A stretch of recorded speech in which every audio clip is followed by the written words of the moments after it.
Assalamualaikum warahmatullahi wabarakatuh. Perkenalkan, nama saya Aprilici Intan Maharani dengan NIM 21002093. Saya dari Prodi Administrasi Pendidikan Universitas Negeri Padang.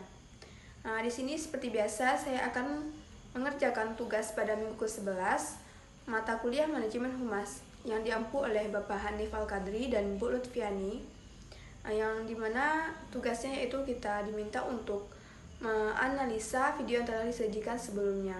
Baiklah, di sini saya akan menjelaskan materi mengenai aktivitas praktisi humas atau public relation, yaitu yang pertama ada konferensi pers, yang kedua ada release pers, yang ketiga ada presentasi. Berikut penjelasan materi dari saya. Baiklah, materi yang pertama kita akan membahas mengenai pers release. Pers release merupakan informasi yang disusun oleh sebuah organisasi, yang dimana informasi itu dibuat oleh praktisi public relation dalam organisasi tersebut. Informasi ini menggambarkan keseluruhan kegiatan yang dilakukan oleh lembaga dalam kegiatan yang ingin dibuatnya. Pers release ini tidak hanya sebuah kegiatan, melainkan merupakan informasi ataupun launching produk yang ingin dipublish. Maka dari itu hal tersebut harus didesain dalam semenarik mungkin dengan komunikasi yang tertulis, sehingga kita dapat mengetahui dan melihat seperti apa berita-berita yang ditulis dalam pers release tersebut, agar sampai ke khalayak yang menjadi target marketing organisasi dengan baik.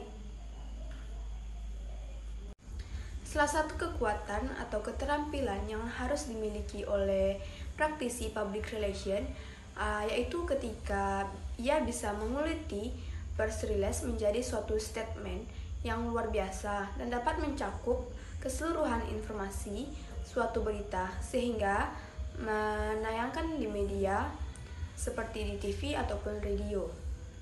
Maka berita itu dikemas hanya dalam beberapa menit, tidak dalam berita yang panjang. Jadi pers release ini tidak perlu panjang, melainkan harus dikemas secara singkat, jelas, dan padat.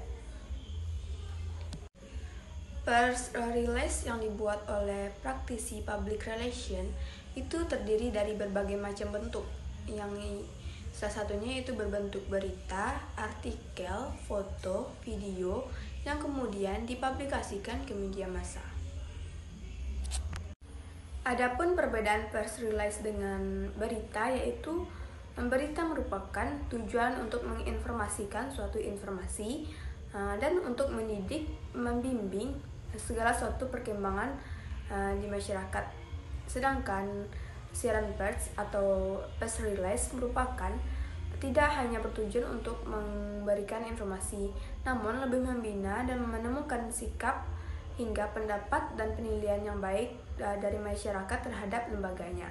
Siaran pers ini lebih banyak dimanfaatkan oleh BUMN dan perusahaan besar yang bertujuan untuk mengajak masyarakat berpandangan baik kepada lembaganya.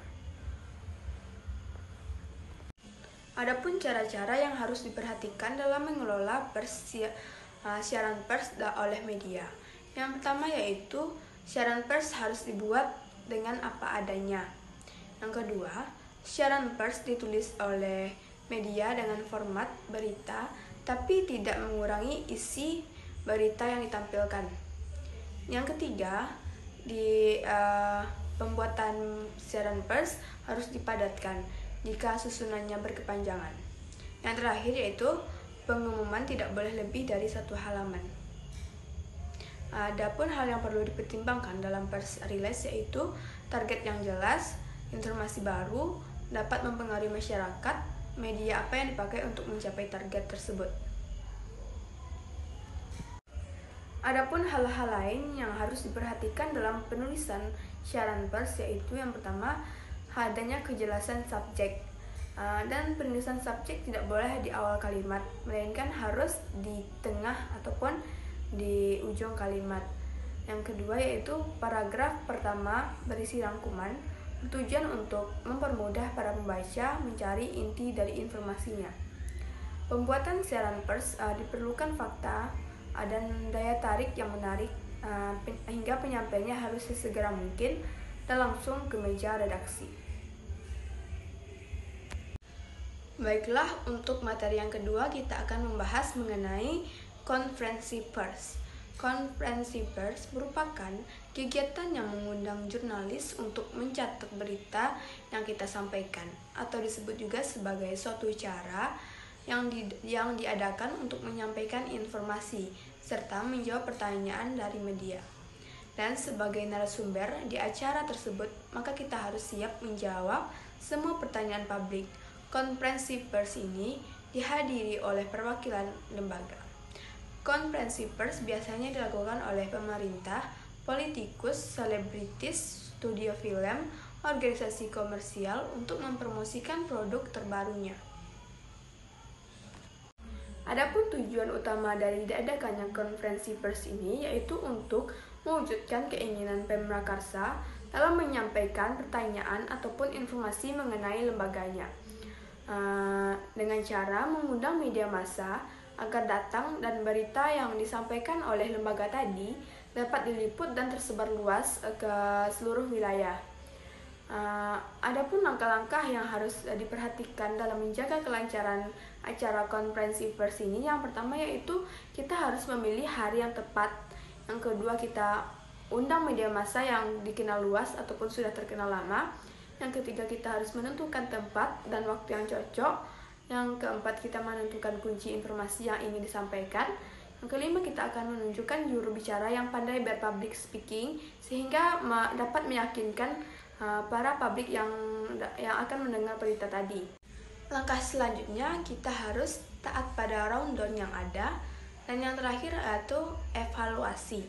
Jadi, perbedaan antara relasi pers dengan konferensi pers ini yaitu yang pertama, pers relasi dibuat dalam bentuk tulisan yang dibuat oleh humas perusahaan ataupun public relation perusahaan tersebut. Sedangkan konferensi pers yaitu merupakan kegiatan acara dalam penyampaian suatu informasi tertentu yang mengundang media massa. Nah, selanjutnya kita akan membahas materi yang ketiga, yaitu presentasi. Presentasi merupakan kegiatan ataupun keterampilan dalam berbicara ataupun berkomunikasi di hadapan orang banyak. Kegiatan ini bertujuan untuk menyampaikan suatu gagasan, ide, ataupun materi hingga informasi, di mana kitalah sebagai narasumbernya. Yang presentasi harus dipegang oleh orang yang dapat berbicara dengan public speaking yang bagus. Adapun tujuan utama dalam diadakannya kegiatan presentasi ini yaitu untuk memberikan informasi ataupun pemahaman kepada audiens. Audiens ini merupakan peserta yang menjadi orang yang menyimak atau memperhatikan kita dalam berbicara saat menjelaskan materi. Sehingga ketika saat kita menjelaskan, maka kita harus melihat dan memperhatikan audiens kita. Dan tidak boleh hanya terfokus kepada suatu benda, maupun itu proyektor, ataupun handphone, ataupun buku yang menjadi suatu materi yang akan kita sampaikan kepada audiens kita.